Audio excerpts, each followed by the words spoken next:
Good morning, everybody. And today I am not going to show my face on camera, and that is because it is very early and I wanted to try this out because, quite frankly, I have not had the energy lately to get out of bed and to put on makeup and to sweat in my hot ass office. So, what we're going to do today is we are going to review the first Hunger Games book. I have been trying to get this video filmed for a very long time. So, pardon the change in format, and if this works out, I might actually do this full time because I actually quite like this setup. So, without any further ado, grab your snacks, grab your drinks, and may the odds be ever in your favor. And let's roll the intro.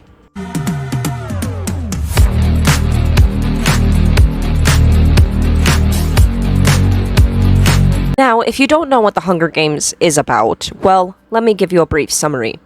The Hunger Games follows the story of 16-year-old Katniss Everdeen, who is from the post-apocalyptic nation of Panem that takes place on what was North America.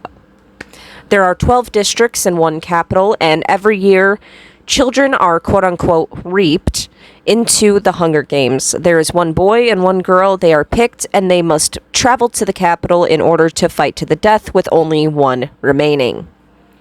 So, that is basically the premise of following Katniss as she becomes a tribute and sacrificing her chance of, not being put in the games. She volunteers as tribute for her younger sister Prim, and this sets the entire set of events into motion. And with that said, let's go ahead and talk about the world building of this book.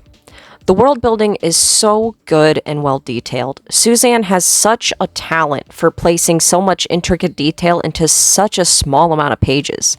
There's only 374 pages to be exact. So the fact that Suzanne Collins is able to work in so many little things and details within those 374 pages is such an achievement all on its own. Because trust me, even writing these scripts or bullet points for these videos, it takes so much thought to fit everything into one small video and still be able to get everything across.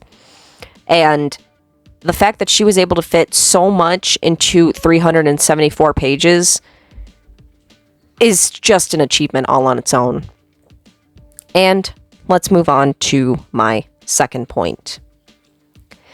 That even though the book is titled The Hunger Games, we really don't get to see the games until halfway through the book. We spend time seeing Katniss's life, what she's about, how she acts, her struggles as a child, and learning about what the districts are, and specifically District 12, and what life is like for them heading to the capital for the games and even the reaping. Like, the fact that we get to see Katniss hunt and how that affects the reaping when the people of Panem hold their hand up in that two-finger symbol in respect and solidarity for Katniss is because little times through the book we see that she sells the meat that she gets. She travels around selling the pelts, the meat, anything that she can get, she goes around and sells it, and how this has affected the people in her community in District 12 to the point that when she sacrifices herself for her sister, essentially, the people of the district all respect her and show that respect to her. And even though we see Katniss isn't really a crier, she mentions this, and it was almost enough to bring tears to her eyes. And I think it just shows just how you don't need a whole lot of exposition to really form a good background. And I think it was good of Suzanne to show us Katniss's life and mannerisms and everything before the reaping, because I feel like a lot of dystopian authors would start at the reaping day and then describe her looks and everything and learn about Katniss during the games. So the fact that we get to see what her life is like and in such detail beforehand makes us care for Katniss more when the reaping does happen. It makes us care more for her and want to explore this journey with her, where I don't feel like we would have a lot of investment if this section wasn't in the book. And I think I stand by that. And now let's go on to my third point.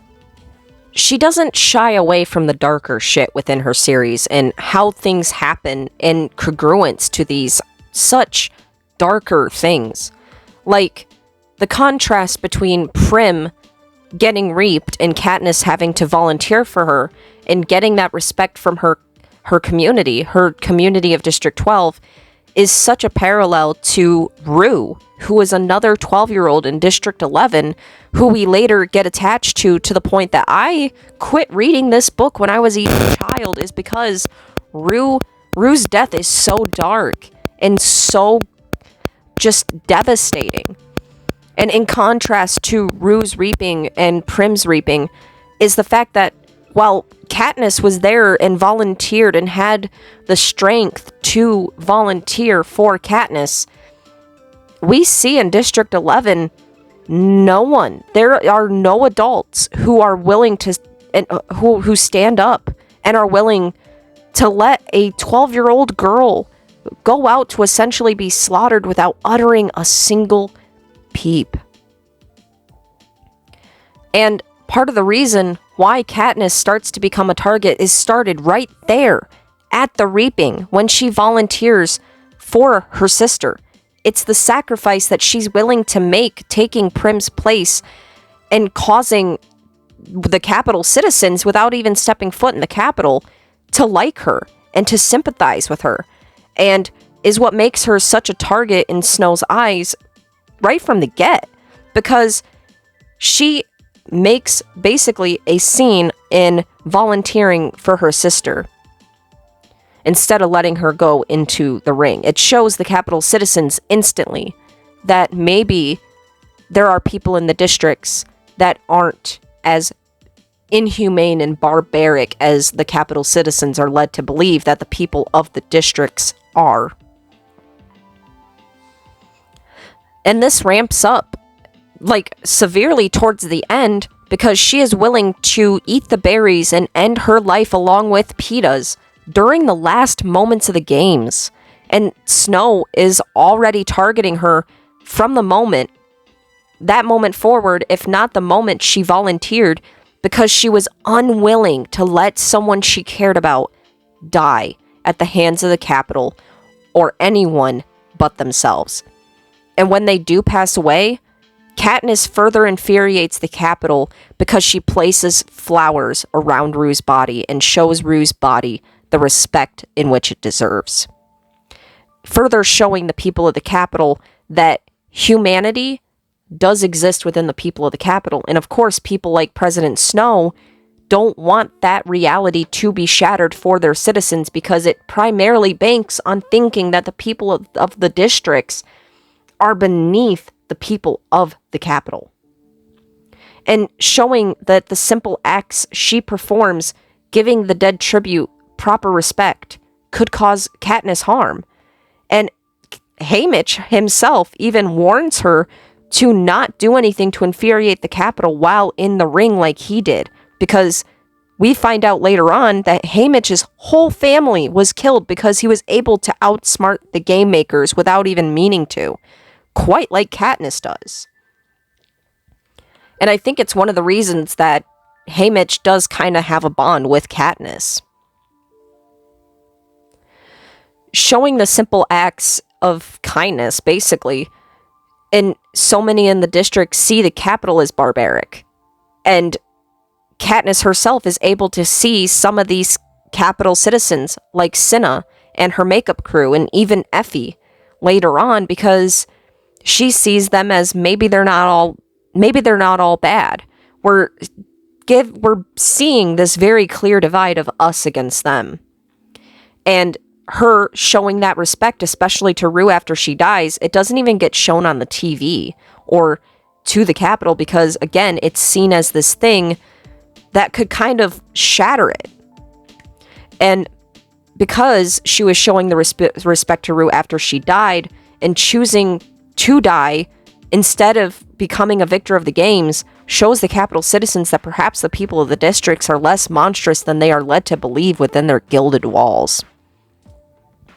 I think this book does a good job of showing just how divided the people are, and how small things like acts of kindness are seen as lapse of judgment or perhaps even dangerous. Overall, I believe that this book was great. It was well-paced and packed with such rich detail that it drags you in. And especially the characters, for the most part, are well-written and fleshed out, such as Katniss herself. Now, let's move on to Katniss and Peeta. One of the reasons I wanted to make a video about the Hunger Games or take a further deep dive is, while I was reading the first book, I seen somebody made a video talking about Peeta and Katniss's relationship and how Katniss was wrong, quote-unquote, for, quote-unquote, doing what she does to Peeta in the games, making him think that they were in love with each other, and while later on that does turn into genuine love on Katniss's part, Katniss in the first book is just doing what she needs to do in order to get herself or Peeta home. And to the people who think that Katniss was in the wrong for following the crush that Peeta had on her during the games, was it in turn not okay for Peeta to just blurt out during their interviews that he was into Katniss to begin with? Like, why is it not okay for her to use that crush to both their advantage in order to survive? We see in the book that when Katniss does start to play up this romance, almost instantly they get life-saving drops, such as food and medicine for Katniss's burns, and later on, life-saving medicine for Peeta. She is literally being shown that the romance is saving their lives, and yet she's in the wrong for playing it up at all, when Peeta himself was the one that started it to begin with. Because remember, when Peeta says that he was in love with Katniss or has a crush on her, in his interview, Katniss literally goes on a rampage when he gets off stage and is so blindsided and pissed off about it because in her eyes that makes her feel weak. That makes her being seen as weak, and Haymitch straight up is like talking her straight and is like, no, it's a good thing. This is something you can use in the ring. So personally, do I believe Katniss was in the wrong for playing up at the time a love that she really wasn't feeling? No. She was doing what she needed in order to get herself or Peeta out and back home in District 12. And it works. They both get to go home, which previously was never a thing in the Hunger Games. And I'm pretty sure that if she hadn't played up that crush, they would have likely both died from their injuries alone. And that's where I stand on that. My final notes. I loved the world building, and I can see why this book was such the gunpowder for the young dystopian craze that took over the 2010s. With a well-written plot, characters, suspense, and a good setup for the second installment at the end, I can see why anybody would be inspired to try and copy the unique atmosphere of Panem. Although I will say only Divergent kinda comes close, and that's on period. For my final score, I am probably going to give The Hunger Games Book 1 a 9.5 out of 10. I loved it, but I still feel super bad about all the dead tributes, and they did not deserve that. Which, in turn, is part of The Hunger Games. I think we all know by now, because these books are a decade old, that we know what happens to Prim. I've heard this in passing. I've fairly had the series spoiled. I really don't know what happens in Catching Fire or Mockingjay Part 1, but I have heard all the things about Mockingjay Part 2. And the thing is that Suzanne really, really does show that life isn't fair in Panem. It's not fair. Quite like real life. It's not fair. Life is not fair, and things do not go in a fair way. We lose a lot of beloved characters throughout this series. I mean, I know that Sienna passes, I think, in Catching Fire. I think it's Catching Fire when Sienna passes, and so does Rue. Rue dies, a lot of beloved characters die, especially Prim, later on. And Suzanne planned that from the get. It shows that life isn't fair. And even though we would like certain things and certain outcomes, sometimes in life that just doesn't happen. And it's a sad but true thing. So I don't know why people got mad about the ending. Maybe I'll see when I actually get to the book and I read it myself instead of just going off the word of mouth I've heard over these years. But yeah, I think that the first book was a solid start. It's well paced, it has great characters, it has great world building, and I actually made it through this time because I'm an adult now and I can handle this stuff more than I did reading it when I was a child. Because Rue dying is when I threw this book at the wall when I was a kid and I stopped reading. And it's because it wasn't fair. I thought a child closer to my current age at that time dying wasn't fair. That Rue's death wasn't fair. And that's... And the fact that I got so emotionally invested into Rue and the story enough to quit reading because of that, I feel like is actually an achievement all on its own. So, if you have followed this crazy rambling for 15 minutes or so, I hope you will give this video a like, and if you enjoyed this format, please let me know in the comments below. I am trying this out. I quite liked filming this way, and while the editing might be a bit more of a struggle, it does make the recording so much easier, and I feel like it helps me plan things out a little bit more and a little bit more relaxed, because having my face on screen has been kind of nerve-wracking, and I've been doing it for 2 years, but I really wanted to try this format, and so if you have any thoughts about it, let me know in the comments below. Should I continue this? Should I go back to filming on camera? Blah, blah, blah, blah, blah. Let me know. If you're looking for my socials, there they are on screen. And also, I wanted to give a quick shout out in the next couple videos to Ronan, also known as DJ Civilian.